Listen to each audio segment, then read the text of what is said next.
सभेतील विषयाचे या ठिकाणी आता मी वाचन करत आहे। तर आजच्या सभेतील पहिला विषय आहे मागील वर्षी दिनांक 23/8/2024 रोजी झालेल्या अधिमंडळाच्या वार्षिक सभेच्या कामकाजाचे इतिवृत्त कायम करणे। तर मागील वर्षी दिनांक 5/7/2025 रोजी झालेल्या अधिमंडळाच्या वार्षिक सर्वसाधारण सभेचे जे इतिवृत्त आहे त्यास कायम करण्यास मंजुरी मिळाली। धन्यवाद। यानंतर पुढील विषय आहे दिनांक 21 मार्च 2026 रोजी संपलेल्या आर्थिक वर्षाच्या लेखापरीक्षण केलेल्या ताळेबंद व नफा तोटा पत्रकाचा विचार करणे व स्वीकृत करणे।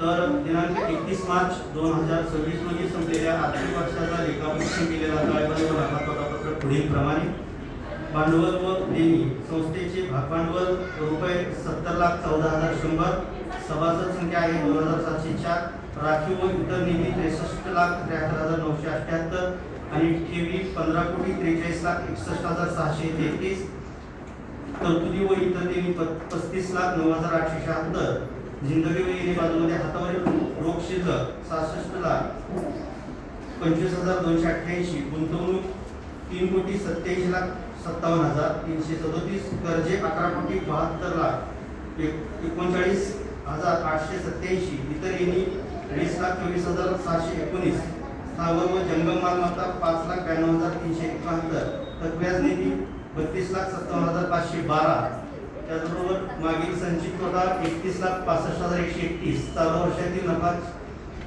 4,27,559 रुपये, बाकी संचित तोटा 27,37,571, खेळते भागभांडवल 17,12,59,587 रुपये असे आहे। तसेच नफा तोटा विवेचन खर्च व उत्पन्न यामध्ये ठेवीवरील व्याज दिले त्याच्यासाठी 1,20,43,043 रुपये, त्यानंतर आस्थापन व व्यवस्थापन खर्च 28,08,368, तरतुदी 1,85,384 आणि नफा 4,27,559 रुपये।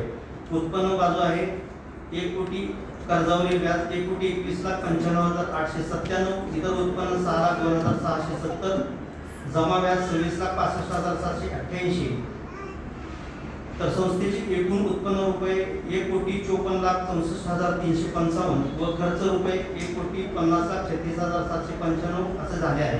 तर उत्पन्नातून खर्च वजा जाता संस्थेस अहवाल 4,27,559 रुपये इतका निव्वळ नफा झालेला आहे। सदर ताळेबंद व नफा तोटा पत्रकास सर्वानुमते मंजुरी मिळाली।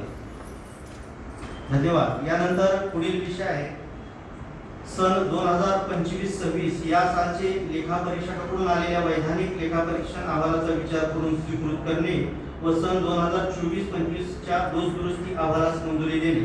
तर सन 2025-26 या सालचे लेखापरीक्षण श्री नितीनजी कुदळे CA अकलूज यांनी केले असून सन 2025-26 या सालाकरिता संस्थेस ब वर्ग प्रदान केलेला आहे। तसेच संस्थेच्या एकंदर कामकाजाबाबत त्यांनी समाधान व्यक्त केलेले आहे। खर्च कमी व करून नफा वाढवण्यासंदर्भात सूचना केलेल्या आहेत व संस्थेच्या वाढीसाठी मौलिक असे मार्गदर्शन त्यांनी केलेले आहे। तर 2025-26 या साली लेखापरीक्षण अहवाल वाचून या ठिकाणी स्वीकृत करण्यात यावा या ठिकाणी उपलब्ध आहे। सन 2024 आणि 25 या लेखापरीक्षण अहवालातील दोषांची पूर्तता म्हणजे संचालक मंडळाच्या सूचनेनुसार करण्यात आली असून तोही अहवाल या ठिकाणी उपलब्ध आहे। सदर विषयास मंजुरी मिळाली। धन्यवाद।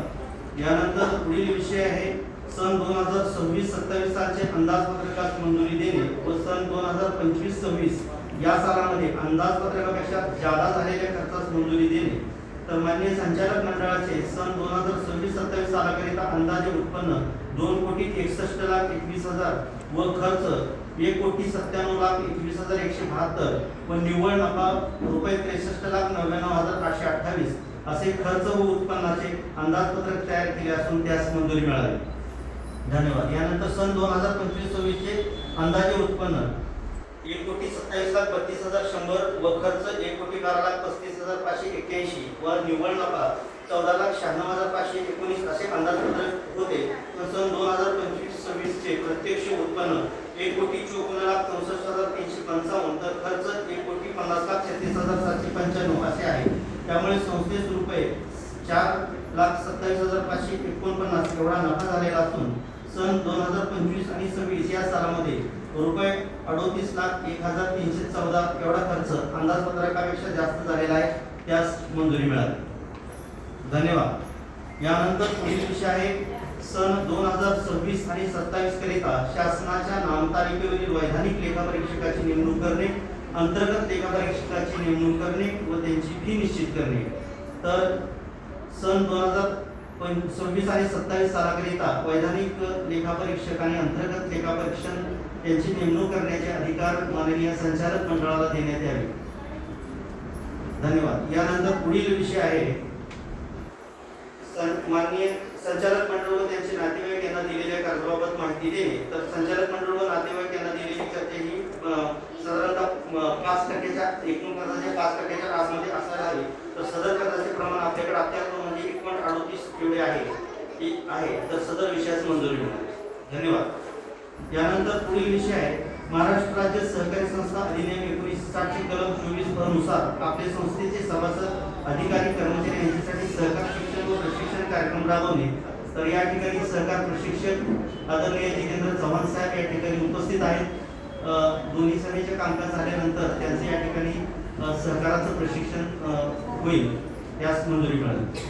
धन्यवाद. पुढील विषय आहे कर्जे, ठेवी, गुंतवणूक, वसुली इत्यादी तत्सम विषयाबाबत वार्षिक धोरणांना मान्यता देणे. तर सन 2026 आणि 27 सालाकरिता संस्थेच्या व्यवसाय वृद्धीकरिता कर्जे, ठेवी, गुंतवणूक, वसुली, कर्जावरील व ठेवीवरील व्याज धोरण, खर्च धोरण इत्यादी तत्सम विषयाबाबत वार्षिक धोरण ठरविण्याचे अधिकार माननीय संचालक मंडळाला देण्यात यावे. धन्यवाद. यानंतर पुढील विषय वार्षिक अधिमंडळाच्या सभेस अनुपस्थित असणाऱ्या सभासदांची अनुपस्थिती क्षमापित करणे. आज दिनांक 4/7/2026 रोजी संस्थेच्या सभासदांची 36वी वार्षिक सर्वसाधारण सभा आयोजित केली असता काही सभासद वैयक्तिक कारणास्तव सभेस उपस्थित राहू शकले नाहीत. तर त्यांची अनुपस्थिती अनुपस्थित असणाऱ्या सभासदांची अनुपस्थिती क्षमापित करावी. धन्यवाद. यानंतर पुढील विषय आहे तक्रार निवारण व तडजोड समिती गठन करणे.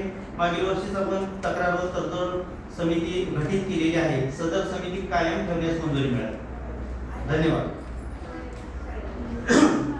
पुढील विषय भाडे तत्वावरील नवीन जागेत संस्थेचे स्थलांतर करण्याबाबत. तर माननीय संचालक मंडळाच्या सभेमध्ये भाडे तत्वावरील कुरुल रोड येथे गवळी प्लॉटिंग मध्ये नवीन इमारत या ठिकाणी पाहिलेली आहे आणि तिथं स्थलांतर करण्यासंदर्भामध्ये मीटिंगमध्ये ठराव झालेला आहे. तर सदर त्याचं कारण असं की आता जी आपली संस्था आहे ती छत्रपती शिवाजी महाराज चौक या ठिकाणी कार्यरत असून या ठिकाणी आपला व्यवसाय आणि कस्टमर वाढल्यामुळे तिथं गाडी लावण्यासाठी पार्किंग करण्यासाठी फार गोंधळ होऊ लागलेला आहे. आणि त्याचबरोबर आपले व्यवसाय वृद्धी झाल्यामुळे कर्मचाऱ्यांची वृद्धी करण्यात आलेली असून कर्मचाऱ्यांना कामकाज करण्यासाठी दैनंदिन तिथं अडचण होत आहे. यासाठी त्याला थोडंसं एक्सपांड करण्यासाठी म्हणून गवळी प्लॉट कुरुल रोड येथे नवीन भाड्यातत्वावर नवीन इमारत घेणे व त्या ठिकाणी संस्थेचं कामकाज सुरू करणे यास मंजुरी मिळाली. धन्यवाद. पुढील विषय आहे सुधारित आदर्श विधी स्वीकारण्याबाबत. तर महाराष्ट्र राज्याचे सहकार आयुक्त व निबंधक सहकारी संस्था महाराष्ट्र राज्य पुणे यांनी दिनांक 29/7/2025 रोजी जारी केलेल्या परिपत्रकान्वये राज्यातील नागरी व ग्रामीण बिगर शेती सहकारी संस्थांसाठी सुधारित आदर्श उपविधी स्वीकारण्याबाबत निर्देश दिलेले आहेत. त्यानुसार आदर्श उपविधी आपणास स्वीकार करायचे आहे, त्यास मंजुरी मिळाली. धन्यवाद. यानंतर पुढील विषय आहे माननीय अध्यक्षांच्या परवानगीने येणाऱ्या आयत्या वेळेच्या विषयावर चर्चा करणे.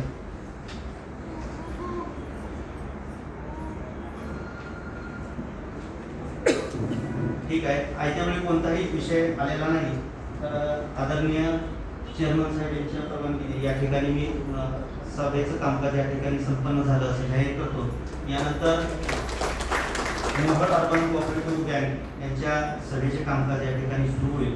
मी मोहोळ अर्बन बँकेचे सहाय्यक व्यवस्थापक जाधव यांना विनंती करतो की त्यांनी यापुढील सूत्रे हाती घ्यावी. धन्यवाद.